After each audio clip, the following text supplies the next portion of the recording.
Okay, so the solenoid voltage on this is working. I'm so used to free play, I didn't even realize that I hadn't credited this up. So after I swapped that fuse out, which did turn out to be bad, just needed to add some credits. So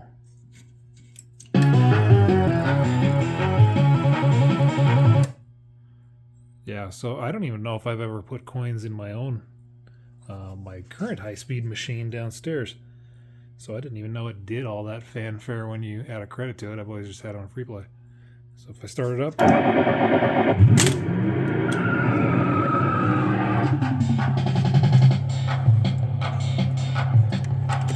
so she's doing stuff.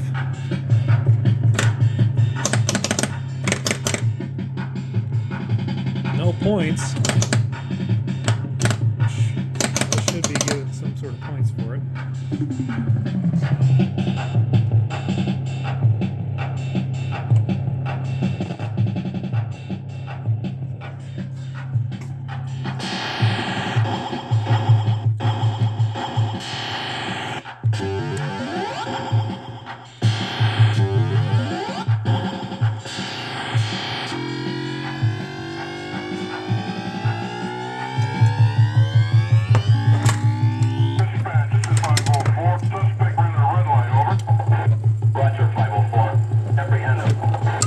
Left-handed.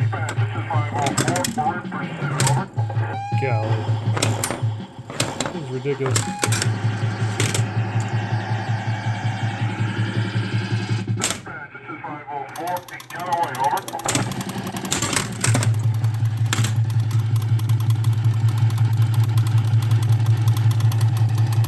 Got a problem over there.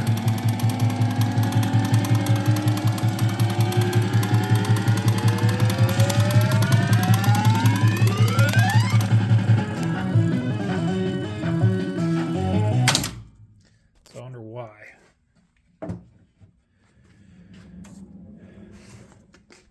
Could have a stuck switch in there. I never ran a switch test on it, but if it had a stuck switch, it should have been trying to kick that ball out.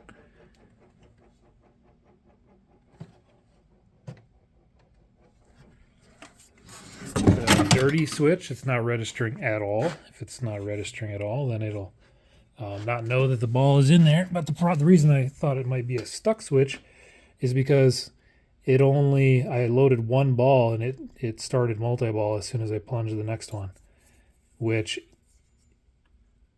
what it should do is ask you to have you load, it does click, should have you load 2 balls and then it'll start multi-ball. The fact that you put one in, it launched, kind of makes it seem like there's something stuck over there to make it assume that yes, now that's loaded, start multi-ball.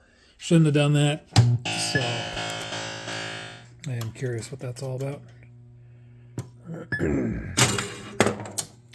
Kicker works, that's good.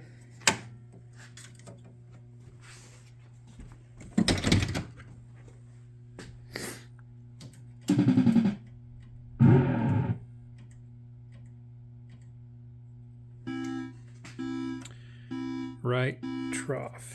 Got balls in the thing. Ooh.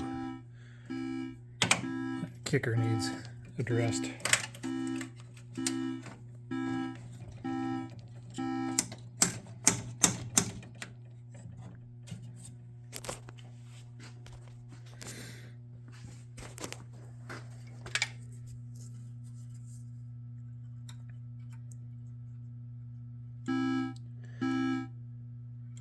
So that is registering. I wonder why it did that. That was really weird. Okay. I'll put 3 balls back in the game. If I could totally kick this stuffy nose, it'd be awesome. All right, let's try it again. Credit it up.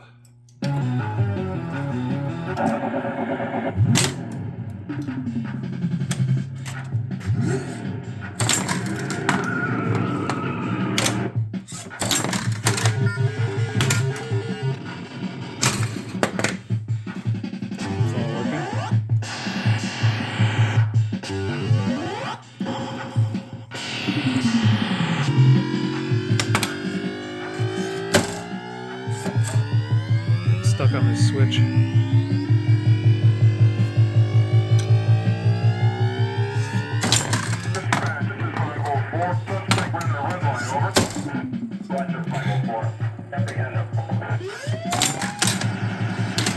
Okay, so last time it loaded one, and as soon as I shot the next one, it started multi-ball. So why is it going?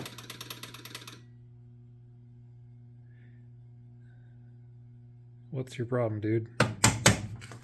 Is there a ball trough issue? You can't kick the next one out?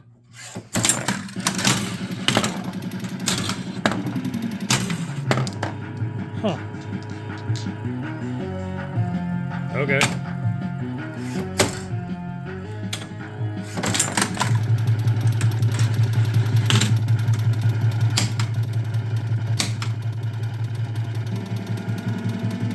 When the diverter tries multiple times, like it just did there, it's because it was trying to put it in a different hideout.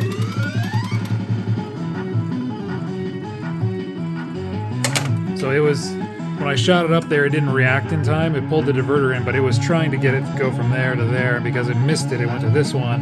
Well, then the game's programming says keep trying, so it kicks and kicks the diverter and it didn't go anywhere.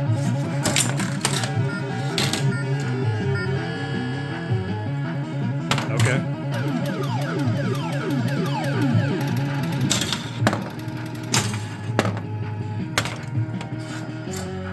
So annoying.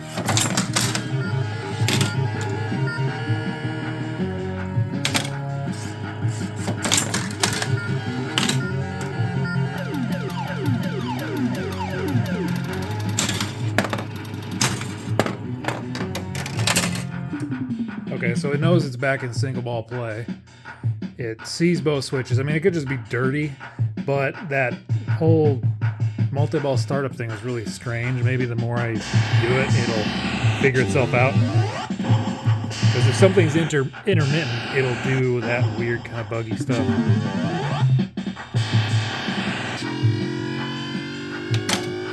Let's try it again.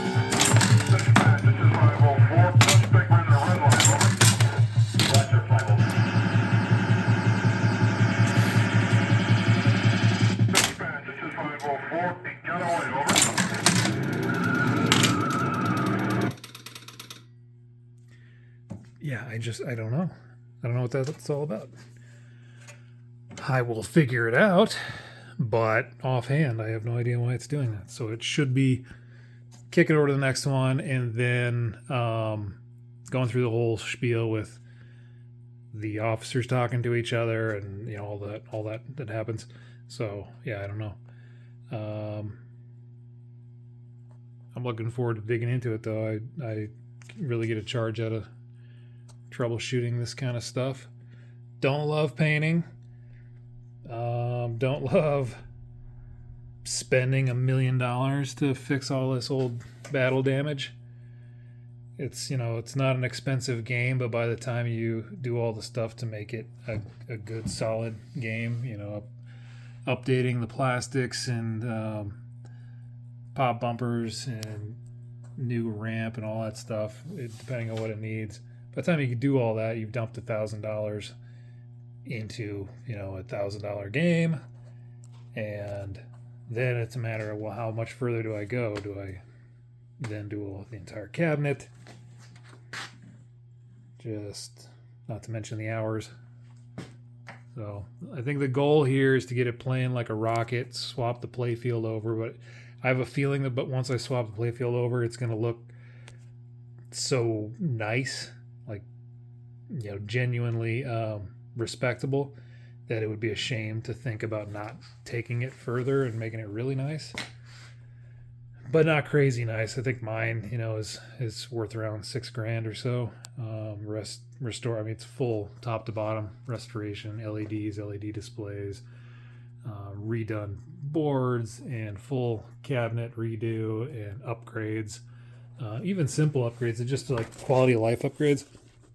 The back of this one doesn't have the little nylon feet, so when it's laying on its back, it's just skidding around and getting ground in. Well, on mine, I built the little stilt rails that go from top to bottom, and installed those, and they're all painted to match. And then I put the feet on those.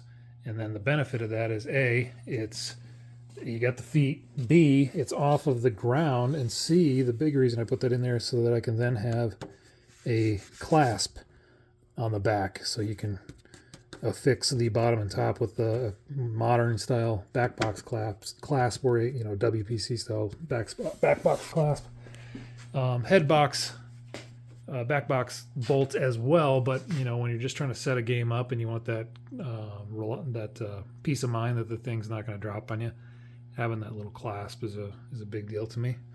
After you put all that investment into it, this little shroud's missing. Beacons there, works thankfully. Yeah. Didn't even look at the knocker coil. That's all there. High speed's a classic. It is very one-dimensional by today's standards, but it was cutting edge at the time. The multi-ball play was fast and achievable. It was just hard enough to be a chore to try and get it, but not impossible. And when you did get it, it made you feel like $1 million. The game goes crazy. Special music, special light show. It was kind of a one and done thing. Once you got it, that was kind of the end of it. But the biggest draw for this game is the speed factor for the time, making loop shots and ramp combos. Just that's not really where things were geared back then. They weren't making games that were all based on flow and speed. Speed was a byproduct of wide open shots, open space, maybe a nice spinner shot, but the whole games weren't fashioned around the idea of being loopy and speed heavy. And so, after this game, they started to incorporate it into Williams' other games, and then, other companies followed suit and started stealing that same style and putting loops into spots, and putting ramp shots into things, and ramps that fed into other ramps, and diverters to make the ball move around to different spots. And it was all in that flow state of the game. If a game was comparable to high speed, it had those elements in it. The third flipper, of course, really kind of adds to that. But classic game. That's why I redid mine. High Speed's one that I remember playing as a kid at the roller rink that we'd go to every year at Christmas time for my father's company kind of outing thing at Christmas. And they had a High Speed there. And then I'd rent it on the Nintendo Entertainment System. They had the copy of High Speed at the video store, so I'd rent that all the time and just love that game, as weird as it is. Got extra bonus goodies and goofy stuff going on in that game. But then having an actual High Speed was pretty fun. I have had it for sale a couple of times in the past, just because I don't play my games enough and it's worth a lot of money. It's like, get something different. And then, somebody comes along and buys something else that I have. So I'm like, okay, well, I got a little bit of money to play with. So I take it off the market. It's not because I don't love it. It's just you only have so much room, and my time is really not spent around playing the games as much as getting the old ones refurbished. So I'd spend $10,000 on 5 busted games to get them going, rather than one brand new Stern. That's just how I operate. So my High Speed is like, yeah, it's really, really nice, and I've been offered cash in the past for it that I turned down, and then I've had people ask me since I pulled it off market to sell, and I've just been like, not really interested in that right now. I've got, tinker money on other things. Maybe the day will come where I'll let it go. Because really, I could find another one, and did. They're around. I think I know of at least 4 in the area that I'm in. And I'm not in a super metro area, but if I were, like in like a Denver, Minneapolis or something, I'm sure there's people that know dozens of them in those areas that are in collectors' homes and collections. So not a hard game to come by. I've got some games that are just you're not going to find again, so I would not put those on the chopping block anytime soon, unless it was stupid money. But High Speed, it's like, well, my biggest thing is time, the amount of time and effort and love that was put into making it nice. that's worth something, and I'm never, going to get that back. And it's a beautiful, beautiful game. But at the end of the day, it's high speed. There's a million of them, so people that like this game don't need it to necessarily be a showpiece. They just want it to be fast and fun. This one's as ugly as a dog, but can I get it fast and fun? I'm sure I can. I'm not going to leave it that way. I'm going to get it, as nice as I can up to a point, and then see where I want to go from there. But anyway, that's my high-speed ramble. Classic game for a reason. Despite all the surface wear, the playfield's actually in good. Yeah, it's actually in pretty decent structure condition. Like the inserts are all pretty dang flat. You can feel the edge, but that's normal. This one's got a little raise to it, but the rest of them are nice. So it really is just because those rusted balls that were in it shredded this thing up. Just so you can see how it just destroyed all this common wear pattern area. Ironically, does not have flipper drag. It's just ball drag. It looks like somebody did put a slingshot mylar down in this area. Maybe that is flipper drag. Yep, I take that back. It is flipper drag, but it happened right at the end of the stroke. It didn't happen in the middle. So they decided to squelch that a little bit by putting a mylar on after the fact. Well, that's just how these games go. People loved them. They made a lot of money with them. But they just didn't put a lot of time and effort into the game because it had made so much money for them. It was like, well, that's kind of over. And it's they made so many of them, they're just not worth a ton unless they're totally dolled up and redone. But who's going to do that? What kind of crazy sicko is going to do that? Cool stuff. Yeah, I'm just talking now, so it's exciting.